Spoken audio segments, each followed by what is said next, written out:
Imagine this. You're at the top of your game, an expert in your field, working for a multinational company that's making waves worldwide. You're killing it. One day your boss calls you into their office and says, "Hey, we'd like to promote you to a team lead in our US office." You now have an opportunity to start a new life in the US. You start thinking about a new apartment, a new car, maybe even a new school for your kids. But there's just one catch. How do you first obtain legal work authorization in the US? Where do you begin? How do you figure out that process? Well, you've come to the right video. In this video, we'll uncover the secrets of the L-1 intra-company transfer visa. Whether you're a business owner or an expert in your industry, this visa could be your express lane to new opportunities in the US. This video is for anyone who's interested in learning about the L-1 visa. It doesn't matter if you're new to immigration or already have some experience and just need a refresher. The purpose of this video is to educate you about the L-1 visa. My name is Xavier Francis.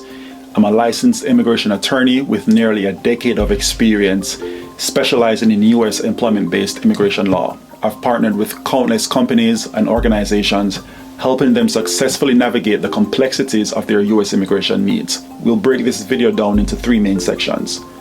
Part 1 covers the key requirements. Part 2 covers timeline, fees, and the post-approval process. Part 3 covers the pros and cons. So be sure to like and subscribe to stay up to date with our latest content. All right, let's dive in. All right, let's talk about the qualifying criteria for the L-1 visa.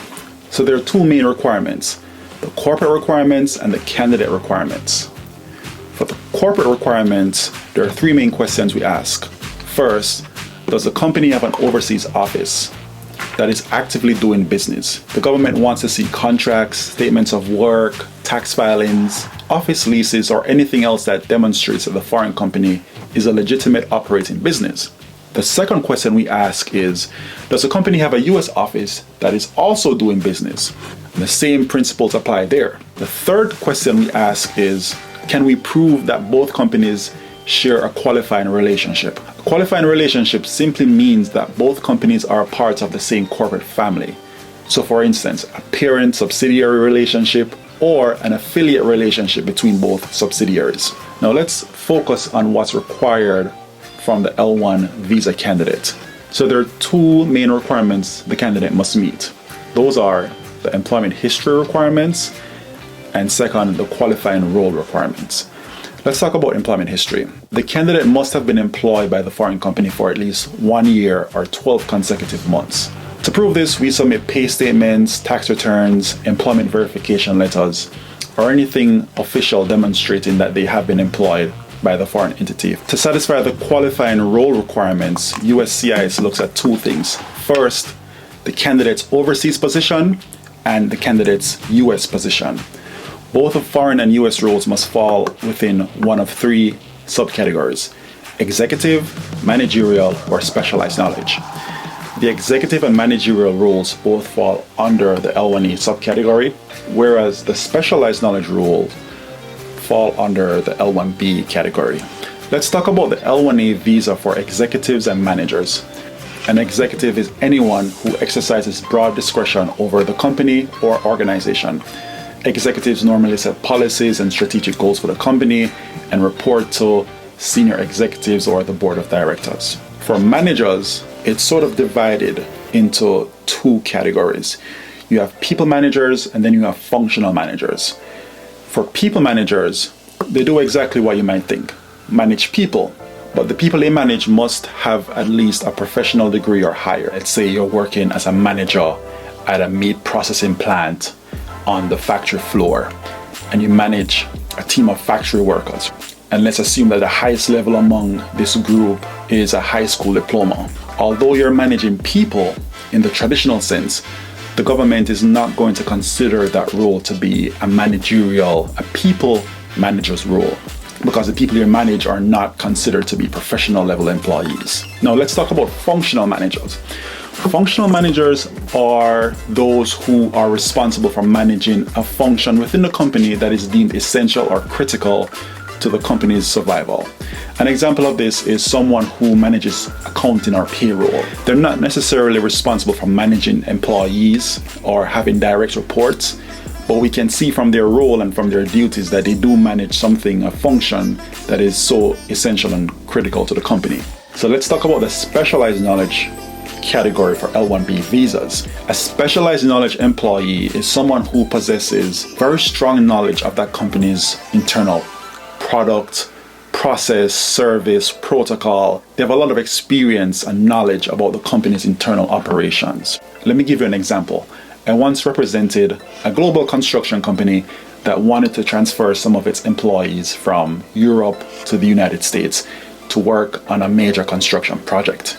Those employees understood the company's internal processes and protocols so well that it would be inefficient from a business standpoint to hire new people in the US who did not possess the same level of specialized knowledge. That it's just a lot easier to have them transfer from the overseas entity to the US entity. So that covers the L1A managers and the L1B specialized knowledge. All right, let's talk about timeline, fees, and the post-approval process. The timeline for the L1 visa is broken down into three main stages. You got the document collection stage, the case prep, and government processing. So stage one is the document collection stage, and this normally takes about 2 to 4 weeks on average. This usually involves the company completing a questionnaire and providing supporting documentation, job descriptions, tax returns, pretty much anything we need to prepare the case. Stage two is case prep, and this normally takes about 2 to 3 weeks on average. At this stage, the legal team is working on the petition that's going to be sent to USCIS. Stage three is a government processing stage. So you have regular processing and you have premium processing. Under regular processing, the timeline can take anywhere from 2 to 3 months on average. So if you're looking for faster processing, you can opt for premium processing, which gives you a decision within 15 calendar days. But keep in mind that this service comes with a much higher fee. So as of April 2023, the USCIS fees for the L1 petition include $460 for the I-129 fee, $500 for the anti-fraud detection fee, and if you're looking for premium processing, that's going to cost you an extra $2,500. Let's start with the validity period. The L1A visa for managers and executives has a total validity period of 7 years, while the L1B carries 5 years. However, please keep in mind that the very first approval will have a maximum validity period of 3 years. At the end of the 3-year period, you're going to extend the visa in 2-year increments until you reach the 5 or 7 year max. If you're outside the US, you'll need to wait for USCIS to issue an approval notice.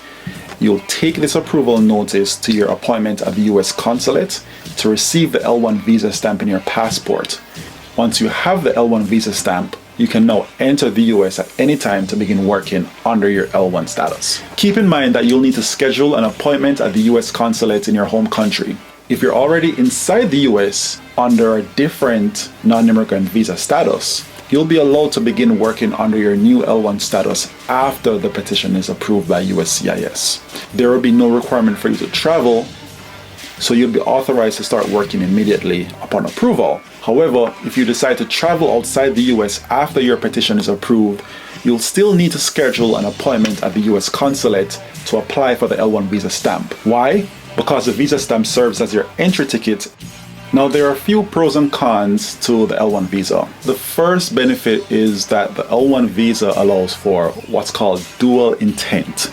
And dual intent in immigration law refers to the idea that a person can hold both a temporary visa and simultaneously have the intent to remain in the US long-term under permanent residency. In other words, a green card.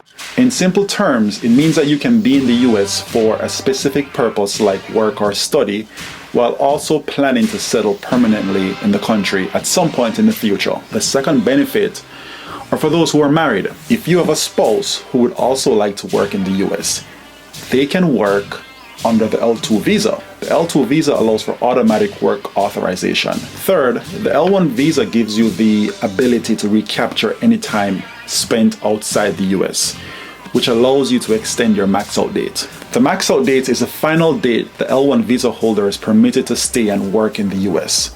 For example, let's say you're on the L1B visa, which has a total validity period of 5 years. you enter the US on the L-1B visa on January 2nd, 2023. This means your 5-year max out date would fall on January 1st, 2026. However, the days you spend outside the US during this 5-year period can be recaptured. So let's say you spend the entire year of 2025 outside the US. Those 365 days can be recaptured to January 1st, 2027. Let's talk about some of the disadvantages or cons of the L-1 visa. The first con pertains to the employee qualifications. As I mentioned earlier, the employee must have been employed abroad for at least 1 year to qualify for the L-1 visa. This might present some challenges to companies that might have an urgent need to transfer newer employees. It's also important to note that any time spent in the US counts against the 1-year requirement. For example, if you were employed by ABC Corp in India from January 2nd, 2022, you'd have to wait until January 1st, 2023 to meet the 1-year requirement. However, let's say you visited the US for 30 days during that 1-year period. This means that you'd have to wait until January 31st, 2023 to meet the 1-year requirement. The second disadvantage relates to company size and structure. Smaller companies and startups tend to face a bit more scrutiny from the government because they're just not as established. The third disadvantage relates to the L-1B visa. And as you know, the L-1 visa is valid for 5 years compared to the L-1A, which gives you 7 years. So if you're on the L-1B, just keep in mind that you're on a shorter time track. And if your goal is to obtain a green card before the 5-year max out date, you'll have to plan ahead much sooner to ensure that you don't run out of time before you get that green card. Alright, so there you have it. That's a high-level overview of the L-1 visa. I hope you found this video helpful. Please don't forget to like and subscribe to stay up to date with my latest videos. If you'd like to schedule a consultation with me, please reach out to us at info@xfrancislaw.com. Thank you for watching, and I'll see you in the next video.